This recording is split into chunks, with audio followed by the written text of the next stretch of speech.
qofka intuu ilaahay South Africa geeyay South Africa ku noolaa ilaahay nabad kaga soo celiyay wuxuu ka daran yahay nin dagaalkii labaad adduunka intuu galay ka soo baxay runta idin sheegay dagaalkii labaad adduunka ama dagaalada internationalka ama dagaalada hubka la isku adeegsado waxaad ogtahay inaad dagaal ku jirtid dagaalaysa you get ready for that waxaa ka daran ninka dagaal ku jira in ogeyn cadowgiisu yahay qofka South Africa jooga cadowgiisa ma garanayo dadka lagu dilay oo dhan iyagoo cadowgooda garanaynin ayaa la dilay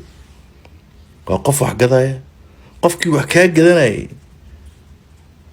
oo aad alaabta u soo waday jeebku gacanta galiya waad fiirinaysaa meequu soo bixin rabaa baad leedahay jeentkii aad u celineed baad ku xisaabtamaysa qori buu la soo baxay wash wajigu kaaga dhaftay lacagtiiba xabad bay noqotay waa situation ka daran waaye oo aad uga qarar dagaalka caadiga ee la galo dagaalka markaad gelaysa dad ogtahay cadowga aad la dagaalaysid ogtahay waa man to man baa la dhahaa ma garatay waa ninkii ku xariifsan dagaalkaas iyo ninkii xabadiisa ay horeyso laakiin bal ka waran dad rayd ah wada cadow ah oo adiga targetkaadaba adiga lay waaye waa whole nation waa xaafad dhan waa magaalo dhan oo target garaynaysa qofkan dukaankan joogay wax ka gadaya how many people you serve by day meeqa qof maalin kasta intay ku imaato wax ka iibsanaysa and then dadka smartka ah waxa la sameeyay laba qof markaa qofkan wax gadaya qof kale ilaaliya dukaan kasta laba nin baa joogta mid backup oo karka fiirinaya qofkan wax gadanaya dhaqdhaqaaqiisa oo qori haysta iyo mid qofkii saaf garaynaya this how to survive maanta dhan ku kortaagan qofkan wuxuu gaadaya labadiina difaac ku kala jiray midkii adiga ku ilaalinayay adigii inay xooga attentionkiina tagto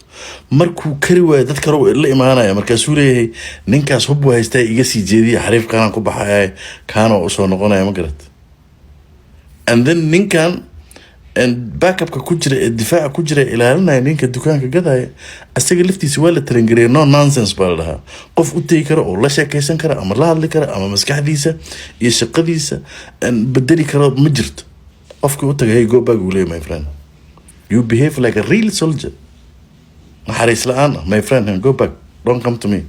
okay saasa wuu leeyahay iska tagay okay my brother kulay ina wax ku weydiiyaan rabay laakiin but sorry waa baxayaan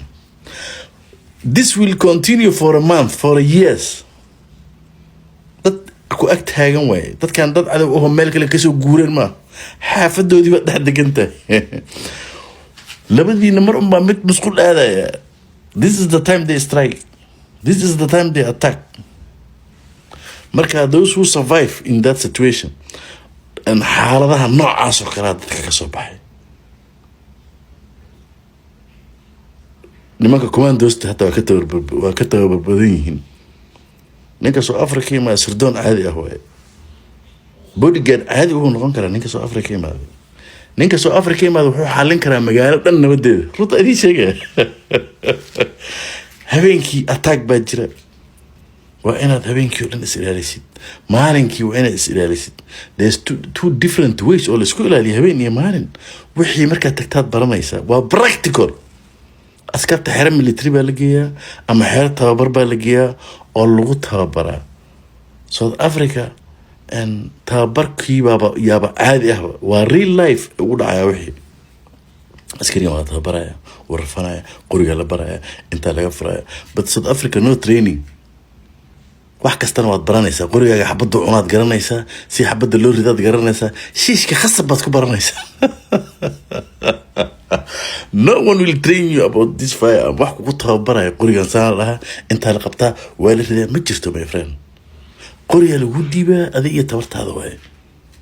si loo cabay ma taqaan si loo rido ma taqaan si shiishka loo si qofka loogu toosiyo ma taqaan laakiin kuleelka iyo raganimada ka keenaysa bahalkii inaad naftaada ku difaacdid because mar waxaa jirta naf difaac self defense ay taagan tahay naftaada inaad difaacdid bas waddayax ku difaacdid dab ku difaacdid wax kasta aad ku difaacdid this one in real life u baranaysa dadka xaga ka imaada kulli smart way wax la gaadi kara ma waxaad u sheegayso dhan uu soo bartay. markaa South Africa waa xere tababar waaye.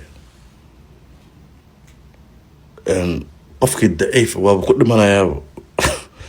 qofkii aan is ilaalin karin waaba ku baxayaa. dadka beerka nugul iyo dadka qof kastaba u wanaagsan iyo dadkaas ma yaqaanaan wanaag. if you become friendly waa ku cunayaan. hey my friend move, taasaa ku jiraysa maanta dhan. you should be very hard, very hard to deal with. qof dabeecad xun ina ahaataa la rabaa. wallah my friend, get the fuck out of my face. iga leexa my friend, iga wareeji. maanta o dhan indhaha taagaya. hey my friend, dabil waa ku cunayaan. dadkaas cawaan waaye. marka cawaantaas lagu dhex nool yahay eena dhimasho dan ka lahayn ee adiga raba inay ku cunaan ood habeen iyo maalin baa iska difaacaysid. ninkii xaalka noocaasa ka soo baxa waa nin xere military intuu tegay tababar 5 sana soo qaatay waayo, hal xere ku jiray. runtaa idiin sheegaya my friend. South Africa dadka jooga ama ka imaaday dad habeen iyo maalin noloshiisa ilaaliya waaye.